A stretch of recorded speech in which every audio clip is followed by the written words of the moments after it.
Okay, so let's now have problem 12. So we are asked to compute for uh cash disbursement for purchases in July. Now you notice, meron ako agad dalawang column dito, June and July. So ayon kasi dun sa takbo ng problem, yung cash disbursement for purchases sa month ng July, hindi lang naman July yung panggagalingan, meron ding manggagaling ng June because yan yung last sentence nakalagay.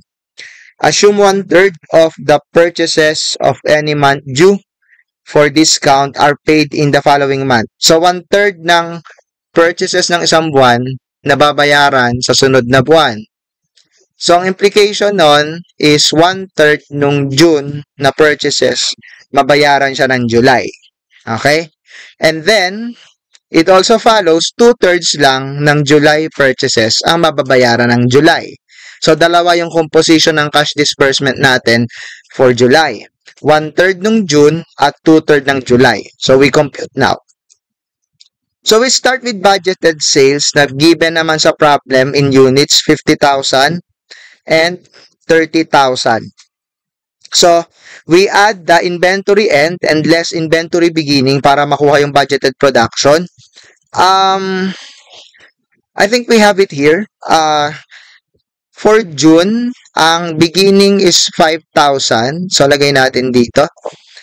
Ang ending niya is yung beginning ng July, which is 3,000. So, lagay natin dito. So, yun yung ending ng June. So, yun yung beginning ng July, lagay din natin dito yung 3,000. And then, yung ending ng July is the beginning of August. So, 3,000 as you can see here. So, ilagay natin dito. So, performing the operation, you'll get budgeted production of 48,000 and 30,000 for June and July respectively. Now, ilan yung T, units of T? Yun yung raw mats natin dito na magagamit. Sabi sa problem, if I recall it right, ang bawat unit ng product, which we call Jazzy, gumagamit siya ng 3 pieces ng raw materials na T. So, we multiply these units of production by 3 to get the budgeted usage for June and July, 144,000 and 90,000. So, again, add inventory end less inventory beginning para makuha yung purchases. And again, we look at the given data of the problem. Zoom in tayo. Sa taas yata yan. So, yung T, ang beginning inventory niya as of June 1 is 20. So, lagay natin dito, 20,000. Ang end ng June ay yung beginning ng July, which is 14,000. So, ilagay natin dito yung inventory end, and that is also the beginning of July. Now, end ng June is beginning of July. And then, ending ng July is the beginning of August. So, that's 11,000, as you can see on your screen. So, we put 11,000 here. So, performing the operation, you'll have budgeted purchase of the raw materials, 138,000 and 87,000. Multiply by the price per unit, I think that's 5 pesos.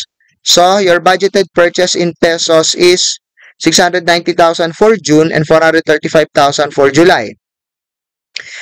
Now, sabi natin kanina, 1/3 ng June purchases babayaran ng July. So, we multiply 690,000 by 1/3. And then, di ba, mag-take advantage ng discount. So, multiply pa natin siya by 98% to get the cash disbursement for June purchases. Pero yung disbursement was made in July. Yung 435,000 naman ng July, 2/3 niya ng babayaran ng July. And again, we multiply that by 98% because discount will be